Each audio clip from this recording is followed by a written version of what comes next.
Hello, Gravitrons. I'm more gravity. Let's play chess. I won this game of chess about 5 minutes ago. I'm going to present it here. I had the black pieces. The queen's pawn opening, as per my usual. I played c5, I moved to, and exchanged on d4 early. Pieces are taking up normal developing squares, and trade on e5 makes for a more open game than usual. We note that the knight is safe because upon knight takes e5, bishop takes d1, king takes d1. Black will have lost two minor pieces, but will have captured white's queen. Knight to d2 is a fine move here, so that if I capture in one way or another on f3, white has the option of just replacing the piece. And if I was trying to solve a knight-related problem on f3 by capturing that knight, then it's at least not solved right away, because guess what? It's a knight that's capturing back on f3. That can sometimes be both a chess and psychological strength. I'd say that you're trying to get rid of the knight on f3, but another one pops up in his stead. You say, well, where? How many are there of these guys? You know, that kind of thing. I played bishop to e7. The knights did swap on f3 anyway, and black is okay here. We're going to just castle and then grab the c file as best we can, at least contest the c file. And white is doing well. White's doing well, has the advantage. Not a strong advantage, but yes, an advantage. We got a white side that has a really strong bishop on b2 with a huge scope across most of the board. Another white bishop who's doing awesome duty in preventing the knight at f3 from being pinned to white's queen. And should this bishop be given a moment's rest or a moment to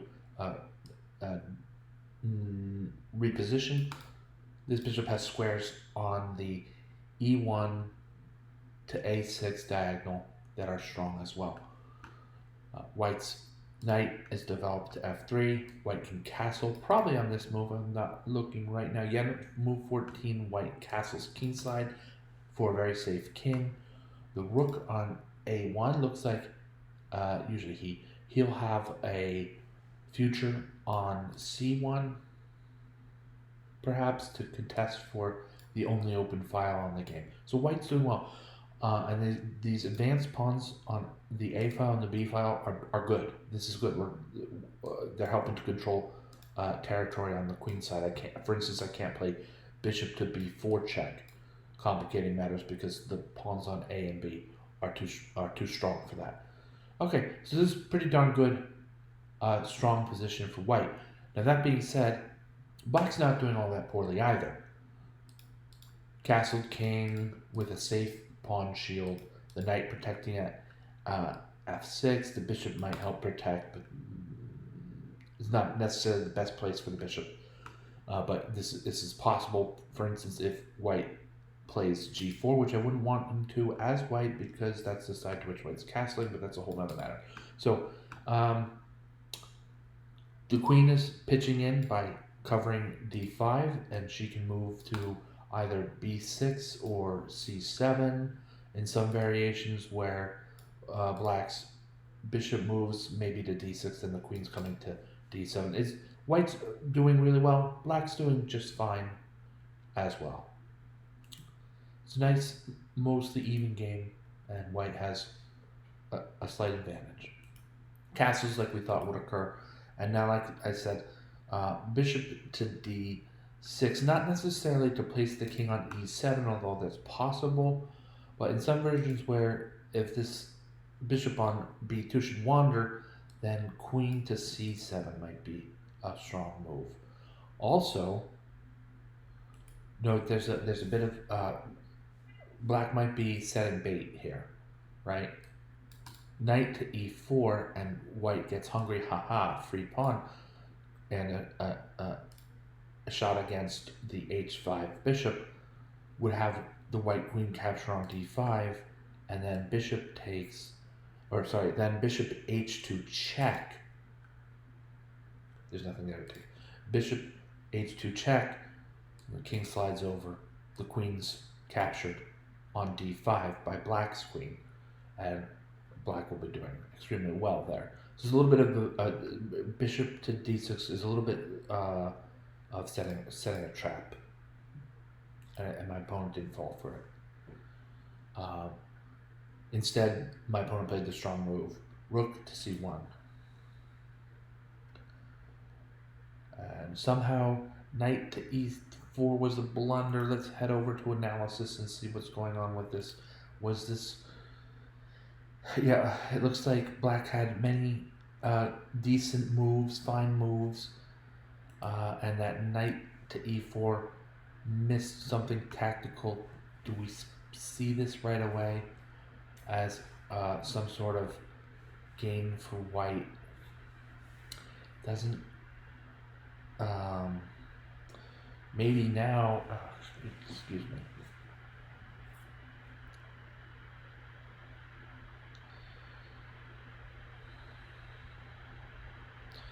Yeah, we're wondering if now rook takes c1, bishop takes c1.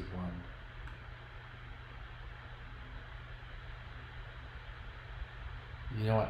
I would sit here and solve this far on my own, but to give a nod to my viewers here, it doesn't pop out at me right away. The engine indicates maybe as it's...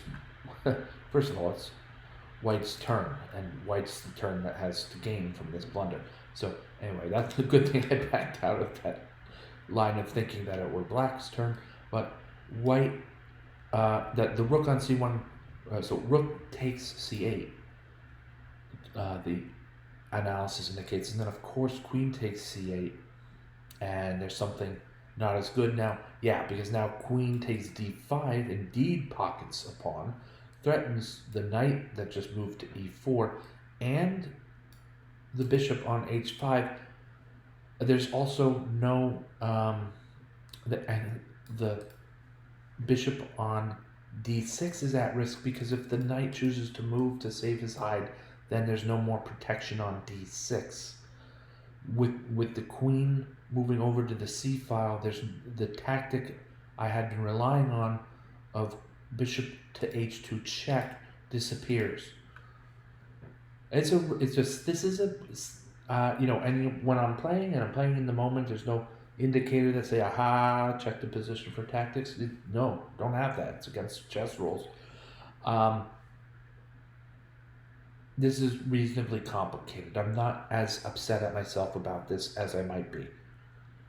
This is a reasonably complicated tactic to miss. Basically, the queen's pulled away from her protection duty, or sort of X-ray protection duty.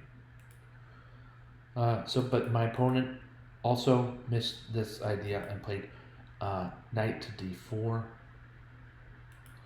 rook takes c1, queen takes c1.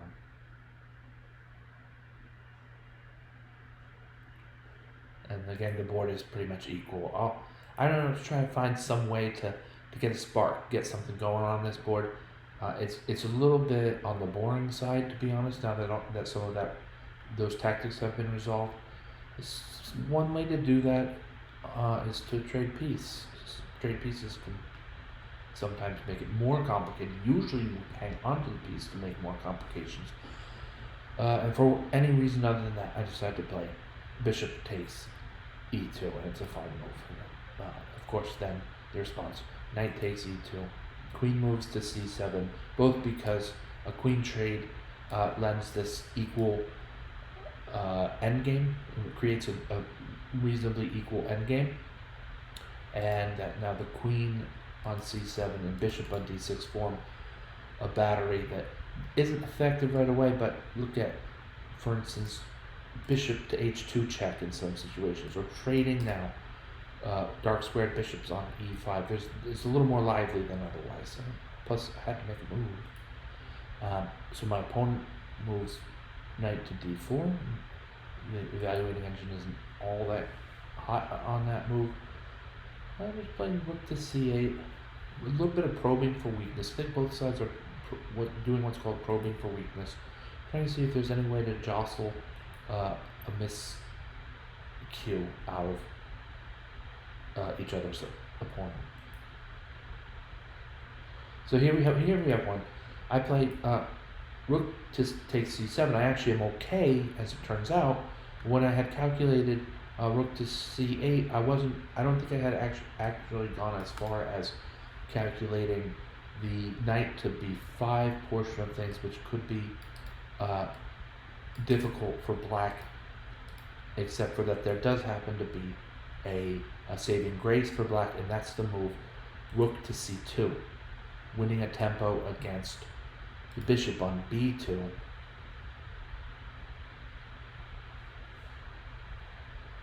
And the a7 pawn is therefore pretty much saved by this tactic. So white plays to aim for maybe some consistency in move choice, and then is continuing to attack the pawn on a7, even though, of course, I'm not playing a6, and now the pawn is safe again. Also, just light colored squares against dark squared bishops. You want your pawns on the light squares. Or you want your pawns on the squares opposite to the bishops. You and your opponent both hold. Black's doing well in this respect. Right? White has a number of pawns on dark squares.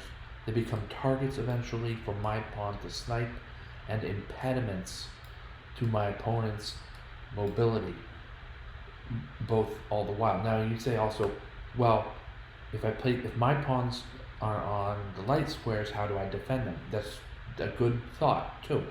You don't necessarily, not with this bishop anyway, not in a normal way, but overall you want your own pawns to stay on the same color as the square of the bishop that you and your opponent both hold. Think about it that way. That's something else to say about that. Yeah, and another thing, in most endgames with, let's say these rooks are, away. These rooks are off. These knights are off. In endgames of that sort, there will come to be same colored bishops. Usually one side ends up on the color of the bishop, and the other side will lock against the opposite color. Pawns tend to lock on opposite square colors. That's how that just sort of arises out of the way of how chess is played and how strong chess is played. So then with the same colored dark squared bishops, like in this example, one side will end up with the light squared pawns, and the other side will be saddled with the dark squared pawns. And so better is most often the side with the light squared pawns in this case, because both white and black have dark squared bishops.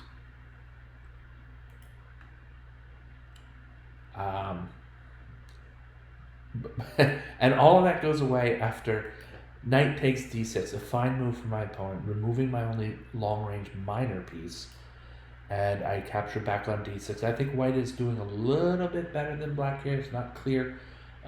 With the only long-range piece, though, white seems to be okay, and knight to e4 or c4 looks a little bit menacing against white. So, it's an endgame, and it's an endgame where I think there's a result likely. So as to say, somebody's going to win and another person's going to lose.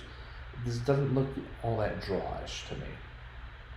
In part because of an idea that fuels the move I make next, and that is the a3 pawn is very, very weak. I mean, maybe with bishop to c5, knight c4, pawn b5, a takes b5. I think black is still going to gather the A pawn, and that'll be more valuable than honestly than the evaluating engine is considering right now. So similar move, bishop to e5. What was is it bishop to c5? Is considered good for white, but I think black will still rest from this position the A pawn, right? And have a long range advantage of having so many of his pawns on light squares. Anyway, knight c4 here attacks both the bishop that has just moved to e5 in error and the a3 pawn. So now black is definitely going to go up a pawn.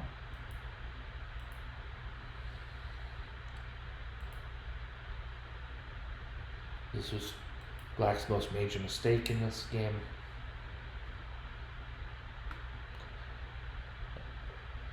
And we see that g5 could have solved this issue.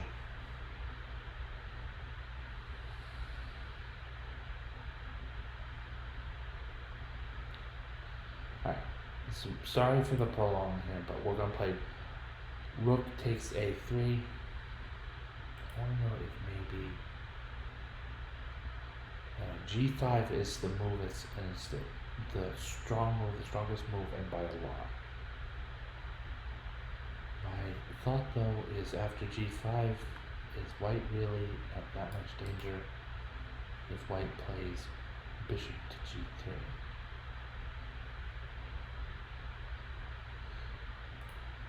Let's take a look here, folks.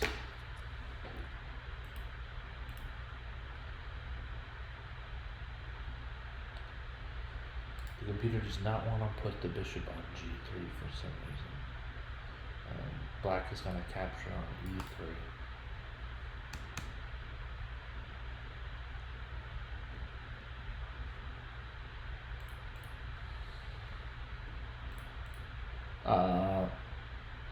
No, okay. Knight takes e3 proves the double attack against the rook at d1 and almost checkmate on g2. And now I think black is doing really good, doing really well after rook takes g3, rook takes g3, rook takes h3 check, and still the black rook will escape. And black has 3 extra pawns. Okay.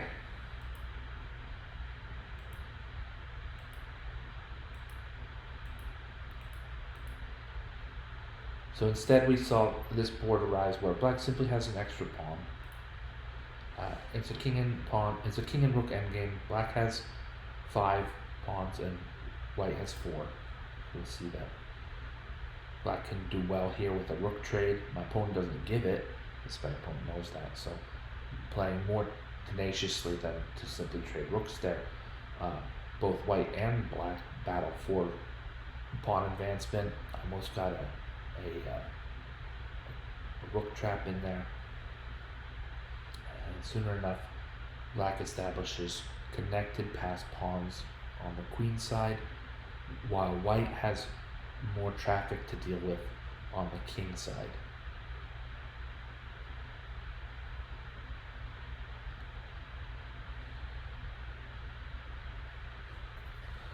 Both players are in some time pressure. Black is in a lot of time pressure, and white, honestly, the final blunder was only an inaccuracy. I'll explain what I mean. King to c5 is king to c5 in an already lost position. I like the designation of an accuracy. Please don't hold me to that. And rook f5 check pretty much forces the trade of rooks, right? White has to capture the major, the major piece to make, to save from having king versus rook, but then the pawn on the b file is just one space quicker than the king could ever be to try to prevent that pawn from promoting to queen on b1. Not only that, when she promotes, she's holding white behind the b file, and all the while black can push the pawn on the g file to queen, noting of course that if the white king steps on a8, black should play a waiting move like queen to b2, so as not to stalemate white on a8. You see that the promoting square controls the white king's movement, from preventing him from moving to a7, and then he would be stalemated on a8.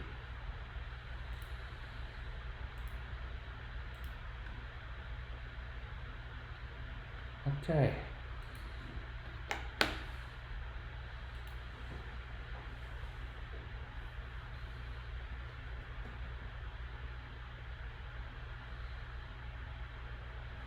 Thank you so much for watching. Thank you, Gravitrons. I'm more gravity.